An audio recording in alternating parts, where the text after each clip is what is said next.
Hi hello അസ്സലാമു അലൈക്കും. Miss വ്ലോഗിലേക്ക് എല്ലാവർക്കും സ്വാഗതം.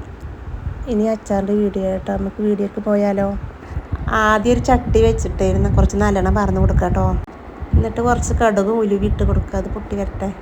കടുകും ഉലുവയും പൊട്ടി വന്നിട്ട് കുറച്ച് ഇഞ്ചിയും പച്ചമുളകും വെളുത്തുള്ളിയും ചെറുതാക്കിയത് ഇട്ട് കൊടുക്കുക. കുറച്ച് കറിവേപ്പില ഇട്ട് കൊടുക്കുക കേട്ടോ. മാങ്ങ ഒക്കെ മുറിച്ച് വെച്ചിട്ടുണ്ട് കേട്ടോ. അങ്ങനെ വെളുത്തുള്ളി ഇഞ്ചി പച്ചമുളകൊക്കെ വാടി വന്നിട്ട് കേട്ടോ. നമുക്ക് കുറച്ച് മസാല ഇട്ട് കൊടുക്കാം. ഞാൻ മുളകും പൊടി ഇട്ടത് ഓനെ ഇട്ട് കൊടുക്കുന്നത്. പിന്നെ ഇതിലേക്കുള്ള ആവശ്യത്തിനുള്ള ഉപ്പും മുളകും പൊടിയും കുറച്ച് അച്ചാറും പൊടി ഇട്ട് കൊടുക്കാം കേട്ടോ. ഇനി അതിലേക്ക് കുറച്ച് സുടുക്കയും കായപ്പൊടി ഇട്ട് കൊടുക്കാം കേട്ടോ. ഇനി കുറച്ച് പഞ്ചസാര ഇട്ട് കൊടുക്കാം കേട്ടോ. ഇനി നല്ലോണം മിക്സാക്കി കൊടുക്കുക. ഇനി മുറിച്ച് വെച്ച മാങ്ങയിലേക്ക് മസാല ഒഴിച്ച് കൊടുക്കാം കേട്ടോ. ഇനി ഒരു ചട്ടി വെച്ചിട്ട് ഒരു സ്പൂൺ കടുക് വറുത്തെടുക്കാം കേട്ടോ. ഇനി പൊടിച്ചെടുത്ത കടുക് അച്ചാറിലേക്ക് ഇട്ട് കൊടുക്കാം കേട്ടോ. അപ്പോൾ നമ്മൾ അച്ചാർ റെഡി ആയിട്ടോ. അപ്പോൾ എല്ലാവരും ട്രൈ ചെയ്ത് നോക്കണം. അപ്പോൾ ഇന്നത്തെ വീഡിയോ എത്ര ഉള്ളൂ. വീഡിയോ ഇഷ്ടപ്പെട്ടാൽ ലൈക്ക് ചെയ്യുക, ഷെയർ ചെയ്യുക, സബ്സ്ക്രൈബ് ചെയ്യുക. ഒരുപാട് കാലമായി ഞങ്ങൾ വീഡിയോ ഇട്ടിട്ടോ.